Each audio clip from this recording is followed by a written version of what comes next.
Did you know that when Tutankhamun was born, his name wasn't actually Tutankhamun? Instead, he was originally named Tutankhaten, meaning living spirit of Aten. And he changed his name back to Tutankhamen, meaning living image of Amen, after moving the empire's capital back to Thebes. Hello and welcome back to another episode of Lost Egypt.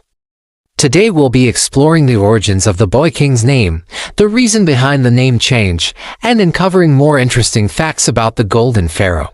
But before we start, if you haven't already, please subscribe so you don't miss out on any future episodes. Tutankhamun, more commonly known as King Tut, was an Egyptian pharaoh of the 18th dynasty who ruled from approximately 1332 to 1323 BC. What sets him apart from other ancient rulers is not just his royal lineage or his reign, but the incredible discovery of his tomb in 1922. It is this discovery that has immortalized him in our collective memory and made him one of the most famous figures from ancient times. His tomb, discovered by British archaeologist Howard Carter, was filled with riches and artifacts that gave us a rare glimpse into the Egyptian burial practices and beliefs about the afterlife. One of the most striking pieces from his tomb is his death mask. Originally crafted from wood and then overlaid with gold leaf, this mask is now one of the most iconic symbols of ancient Egypt. The mask is believed to have been placed over Tutankhamun's face after his death and was intended to preserve his likeness for eternity. The use of gold served a dual purpose. Firstly, it symbolized wealth and power, a common theme in Egyptian art and architecture.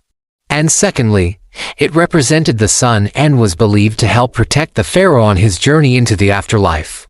The glare of the gold may also have been meant to ward off evil spirits, ensuring that only good spirits could approach the mummy. Another remarkable treasure from the tomb is the solid gold coffin that housed Tutankhamun's remains.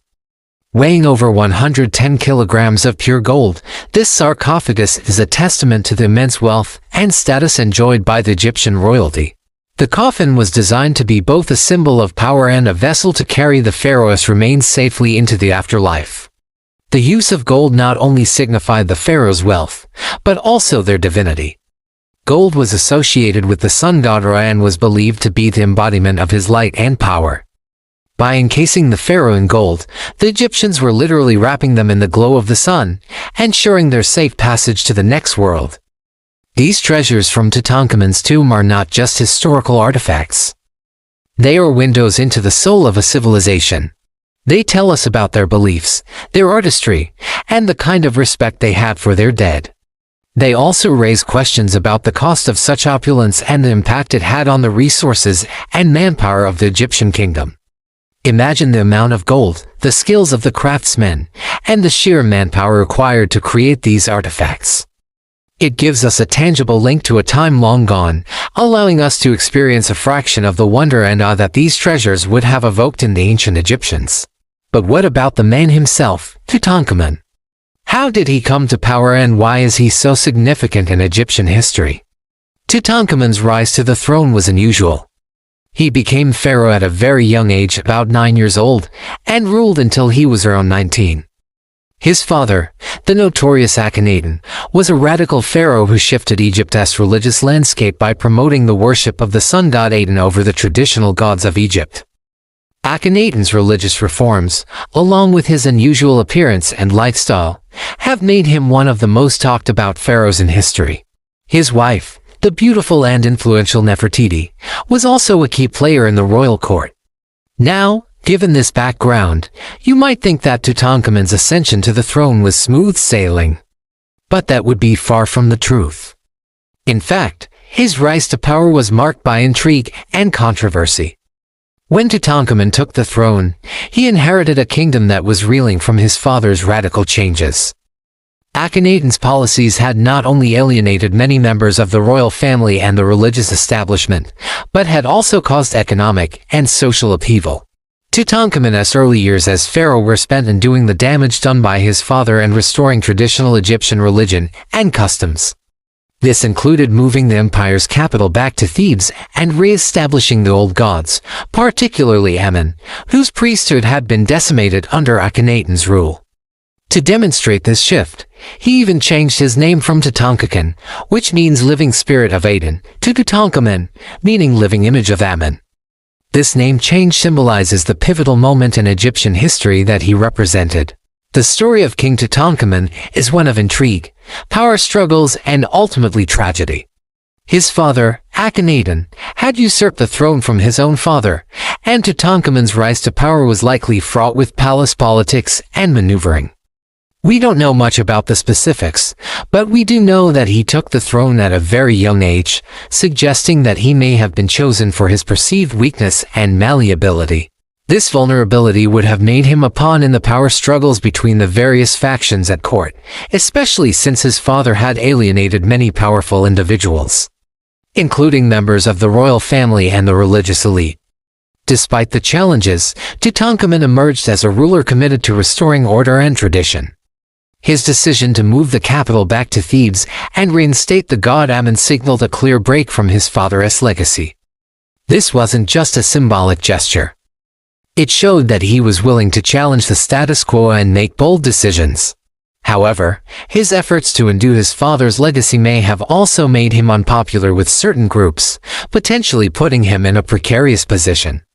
After all, he was seen as the symbol of a new direction for Egypt, and any missteps could have been magnified due to the high expectations placed upon him. Adding to the intrigue, there are theories that Tutankhamun wasn't actually related to Akhenaten through normal means. Some believe that he might have been the son of Akhenaten and his full sister, a practice not uncommon in royal families of that era to ensure the purity of the bloodline. Others speculate that he could be the son of Akhenaten and Nefertiti, though there's no direct evidence to support this. Still, there are those who believe that he might have been the son of a previous pharaoh, perhaps his grandfather, and that Akhenaten had somehow taken the throne before him. These uncertainties add a layer of complexity to the story, making Tutankhamun's rise to power even more intriguing. It's a tale of ambition, religious fervor, power struggles, and ultimately a young king's struggle to find his place in a turbulent world. The story of Tutankhamun is a testament to the complexities of ancient Egyptian history and the human drama that unfolded behind the grandeur of the pharaohs. When Tutankhamun died around 1323 BC at the age of 19 or 20, his death triggered a succession crisis. As he left no direct heirs, the question of who would take the throne next became a matter of intense political maneuvering. The circumstances surrounding his death are also shrouded in mystery, with some believing that he might have been the victim of foul play. Theories range from him being deliberately poisoned to falling victim to a conspiracy by his advisors. However, these are just theories, and his death certificate suggests that he died of natural causes, possibly malaria.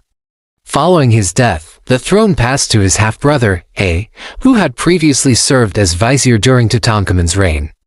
This was a significant moment as it marked the end of the direct line of Akhenaten and the beginning of a new era in Egyptian history. Horemheb, a general and close advisor to Tutankhamun, succeeded A and ruled for almost 40 years, bringing stability and prosperity to Egypt. He moved the capital back to Thebes, officially ending Akhenaten's legacy. In the aftermath of Tutankhamun's death, his tomb was hidden and forgotten for centuries until it was rediscovered by archaeologists in 1922. This discovery not only captivated the world's imagination, but also provided invaluable insights into Egyptian burial practices and beliefs about the afterlife. The discovery of the tomb and its treasures had a profound impact on our understanding of ancient Egyptian culture. It gave us a rare glimpse into the opulence and rituals surrounding the burial of even a young pharaoh. The treasures themselves, particularly the golden coffin and death mask, are unparalleled in their beauty and craftsmanship, offering a tangible connection to a lost civilization. In the wake of this discovery, museums around the world began to acquire Egyptian artifacts, marking a new era in the global appreciation of ancient cultures. The discovery of Tutankhamun's tomb also sparked public fascination with the concept of a curse associated with the excavation site. This myth gained traction due to a series of unfortunate events, including the untimely deaths of some involved in the discovery. However, these claims of a curse are unfounded and serve more to highlight the human tendency to create narratives that explain the unexplainable. The enduring legacy of Tutankhamun lies not just in his opulent tomb, but in his story as a young pharaoh who tried to restore order and tradition in a time of great upheaval. His name change from Tutankhamun to Tutankhamen encapsulates this effort, symbolizing his commitment to the restoration of Egyptian customs and beliefs.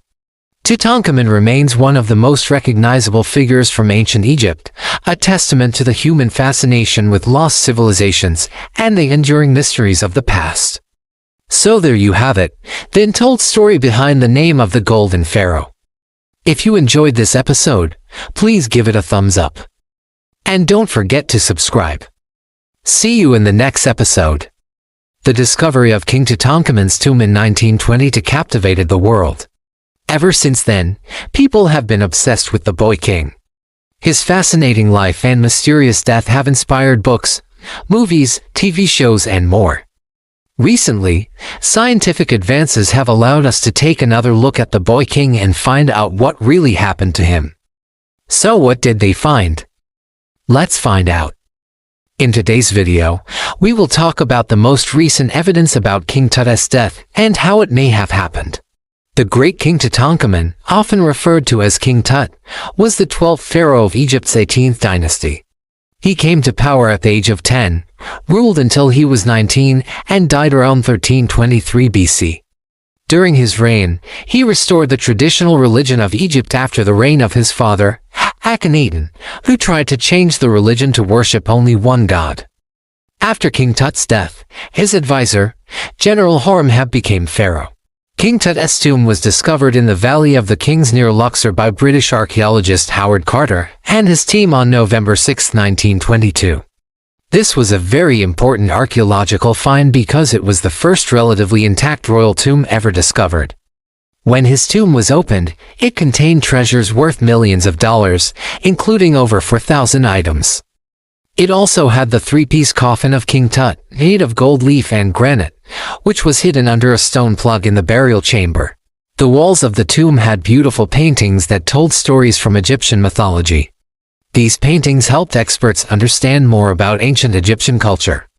The discovery of King Tut's tomb changed our understanding of ancient Egypt forever. It gave us insight into how the pharaohs lived, worked, and died. King Tut's death is one of the biggest mysteries surrounding the boy king. He was only 19 years old when he died. According to historical records, King Tutankhamun died in the 13th century BC, but there is still debate about how he died. When King Tut's tomb was found in 1922, it was clear that the wooden coffin he was buried in had been smashed and many parts of his mummy were missing. This raised questions about what caused his death and whether he was the victim of a crime. At the time, it was believed that the missing pieces of the mummy had been removed by grave robbers.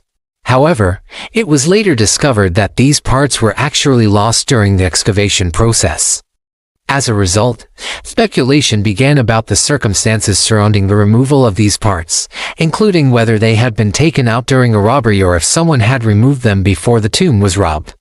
In 1968, a British researcher named Ronald H.J. Anda proposed that the two side pieces of King Tut's coffin were removed by tomb robbers while the front piece was removed by workers excavating the tomb. However, further research suggested that the entire coffin had been dismembered at the time of excavation.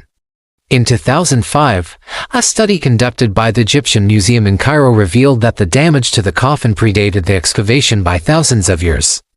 This led to speculation that the coffin had been destroyed during the construction of a nearby tomb, and that the remains of King Tut's mummy were scattered throughout the area. In response, the Egyptian Antiquities Authority launched an investigation into the matter, but no conclusive evidence has ever been found. King Tutankhamun's unusually small stature and fragile bones have led to speculation about the cause of his death. Initially, it was believed that he suffered from a rare medical condition known as achondroplasia, which causes both the brain and spine to grow abnormally. However, studies conducted in the late 20th century showed that King Tutankhamun's height and bone structure were consistent with other members of the Egyptian royal family, and that he was not suffering from achondroplasia. Nevertheless, the fragility of his bones remained a mystery until recently. In 2010, a team of researchers from Cairo University conducted a study of King Tutankhamun's remains and concluded that he was not suffering from achondroplasia. They also discovered that he had a genetic mutation linked to sickle cell disease, a condition that affects red blood cells and can lead to anemia, fatigue and pain. Sickle cell disease is common among people of African and Mediterranean descent, and it is believed that King Tutankhamun's ancestors carried the gene for the condition. While sickle cell disease can cause bone pain and weakness, it does not usually lead to death unless complicated by other factors such as malaria.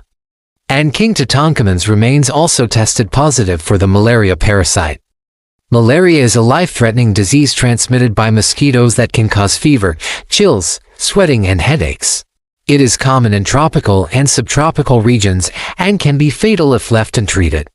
While malaria is usually associated with warm climates, it can also occur in cooler regions during the summer months. Ancient Egyptians kept detailed records of their observations of the natural world, including the stars and animals. These records show that the climate in Egypt was hot and dry during the time of King Tutankhamun's reign. However, it is important to note that the climate can change over time. There is evidence that during King Tutankhamun's reign, there was a shift in the climate that resulted in cooler temperatures and more rainfall. This could have created an environment that was more hospitable to mosquitoes and other disease-carrying insects. There are a few theories about how King Tutankhamun contracted malaria.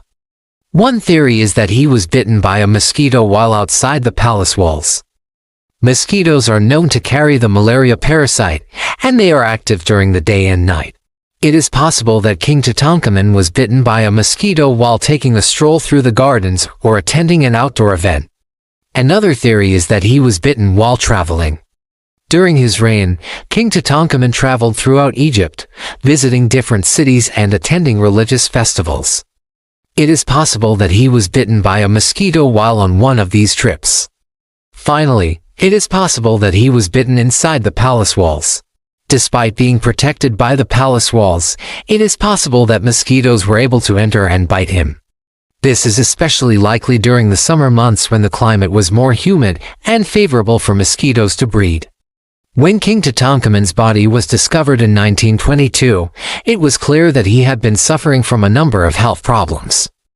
A study conducted in 2005 revealed that he had several bone lesions, which raised questions about the cause of his death. Some scientists believe that these lesions were caused by sickle cell disease, a genetic blood disorder that affects red blood cells. This theory is supported by the fact that ancient Egyptians intermixed with people from West Asia and Africa, who are known to carry the gene for sickle cell disease. However, there is evidence that the bone lesions found on King Tutankhamun's remains are not consistent with sickle cell disease. Instead, the lesions appear to be caused by malaria, a mosquito-borne disease that can cause fever, chills and headaches. This theory is supported by the presence of malaria parasites found in the remains of King Tutankhamun. A newer theory suggests that King Tutankhamun's death was caused by a chariot accident. This theory is based on the fact that the pharaoh had a passion for wine and horses and often hosted chariot races in his honor. Chariots were a common mode of transportation in ancient Egypt, and accidents were not uncommon. A high-impact chariot accident could explain the severity of King Tutankhamun's injuries and the absence of certain bones and ribs. Additionally, there is evidence that King Tutankhamun was fond of drinking wine, which could have impaired his judgment and contributed to the accident. What do you think? How do you think King Tut died? Let us know your thoughts in the comments section below. Also, don't forget to like and share this video if you liked it. Thanks for watching.